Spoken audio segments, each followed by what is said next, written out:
Breaking చూస్తున్నాం. కర్నూలులో మృతదేహాలకు postmortem పూర్తయింది. మృతదేహాలు గుర్తుపట్టని విధంగా ఉండటంతో DNA పరీక్షలు చేసిన తర్వాత కుటుంబ సభ్యులకు అప్పగించనున్నారు. ఘటనా స్థలం నుంచి మృతదేహాలను తీయడానికి ఇబ్బందిగా ఉండటంతో అక్కడే ఇంక్వెస్ట్ పోస్టుమార్టం పూర్తి చేశారు. ఫోరెన్సిక్ టీం ఆధ్వర్యంలో పోస్టుమార్టం పూర్తయింది.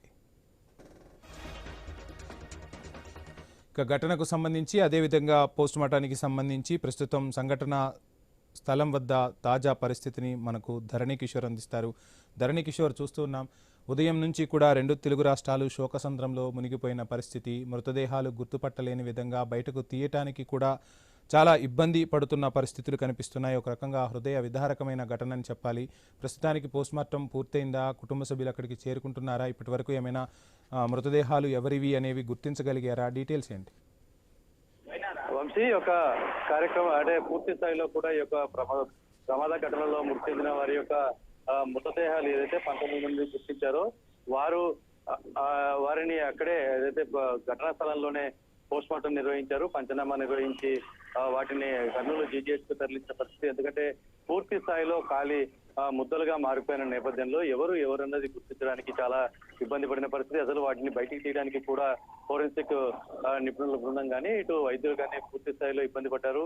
అయినప్పటికీ కూడా వారందరినీ కూడా పక్కకు తీసి వారందరినీ కూడా సపరేట్ గా ఒక్కొక్కటిగా ప్యాక్ చేసి వాటిని కర్నూలు GGH హాస్పిటల్కి తరలించారు. అయితే ఈ మృతి చెందిన వారు ఎవరు అన్నది గుర్తించడానికి ఖచ్చితంగా DNA టెస్ట్ చేయాల్సిన అవసరం ఉంటుంది. కాబట్టి దానికి సంబంధించినటువంటి అన్ని రకాల ఏర్పాట్లను కూడా పూర్తి చేశామని చెప్పారు. అయితే మొత్తంగా కూడా 39 మంది ప్రయాణిస్తున్నటువంటి యొక్క వాహనంలో 19 మంది మృతి చెందినట్లుగా మనకు మృతదేహాలు లభ్యం కావడంతో ఒక్కసారిగా కూడా ఇదంతా వ్యవహారంలో అంటే మిగతా 24 మంది సేఫ్ గా బయటపడ్డారు అని చెప్పి అధికారులు చెప్తున్న పరిస్థితి. అయితే ఇది సంఘటనా స్థలానికి చేరుకున్నటువంటి ట్రాన్స్పోర్ట్ మినిస్టర్ కానీ ఇటు హోంమంత్రి అనిత కానీ మిగతా ఎమ్మెల్యేలు ఎంపీలు అందరూ కూడా బాధితులకు బాధ్యతగా నిలిచేందుకు అన్ని రకాల చర్యలు తీసుకుంటాం, రాష్ట్ర ప్రభుత్వం అందుకు సిద్ధంగా ఉంది అని చెప్పి చెప్తున్న పరిస్థితి.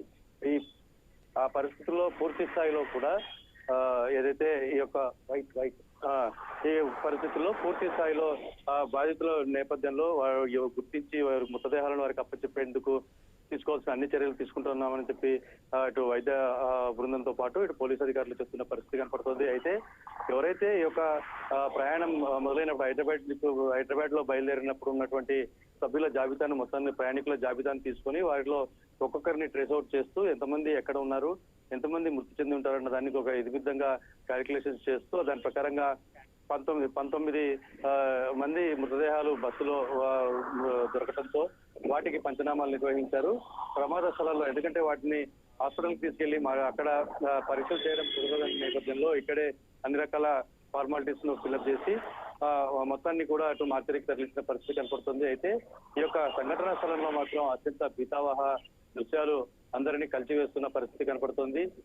ఎక్కడికక్కడ మాంసపుంతలుగా పేరుకుపోయినటువంటి బస్సులో ఉన్నటువంటి మనుషుల ఆనవాళ్లన్నీ కూడా అత్యంత హృదయ విదారకంగా ఉండటంతో ఇటు బాధితులు కూడా ఎవరైతే ఆ కుటుంబ సభ్యులు ప్రయాణికులు మిస్ అయ్యారో ఆ 19 మందికి సంబంధించినటువంటి కొంతమంది బంధువులు కూడా ఇక్కడికి రావడం జరిగింది. ఈ నేపథ్యంలో లోపల అంటే ఈ యొక్క బంధువులకు సంబంధించిన అన్ని రకాల ఏర్పాట్లు కూడా ప్రభుత్వం చేస్తుంది. వారికి మనోస్థైర్యాన్ని నింపేందుకు ధైర్యం చెప్తున్నారు. మొత్తంగా ప్రభుత్వం మీ అండగా ఉంటుంది, మీరు ఎవరు దిగాలు పడకండి అని చెప్పి వారికి నచ్చజెప్పే ప్రయత్నం చేస్తున్న పరిస్థితి కనపడుతుంది. అయితే ఈ యొక్క ఉన్నతాధికారుల బృందం అంతా కూడా ఈ పనుల్లో ఉన్న నేపథ్యంలో ఇటు బాధితులంతా కూడా ఒక్కొక్కరుగా ఇక్కడికి వస్తున్న పరిస్థితి కనపడుతోంది. ఏది ఏమైనప్పటికీ కూడా అత్యంత హృదయ విదారకమైనటువంటి విషాదకరమైన ఘటన చోటు చేసుకోవడంతో ప్రతి ఒక్కరు కూడా విషాదంలో మునిగిపోయారని చెప్పుకోవాలి. మిగిలిన 24 మంది ఎవరైతే బయటపడ్డారని చెప్తున్నారో వారి పేర్లను ఇంకా అధికారికంగా నిర్ధారించలేదు. మొత్తం మనకు ప్రయాణికుల లిస్టు మాత్రమే మనకు అందుతోంది. అయితే మృతులు ఎవరు మృతి చెంది ఉన్నారు, బతుకున్న వారికి వారి పేర్లు ఏంటన్నది కూడా పూర్తి స్థాయిలో కూడా అధికారులు ఇంకా అధికారికంగా రిలీజ్ చేయని నేపథ్యంలో మనకు నెంబర్స్ మాత్రమే తెలుస్తున్నాయి.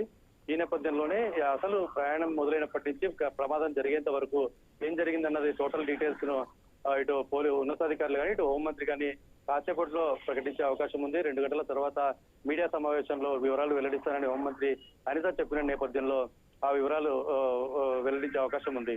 Vamsi, thank you Dharani Kishore.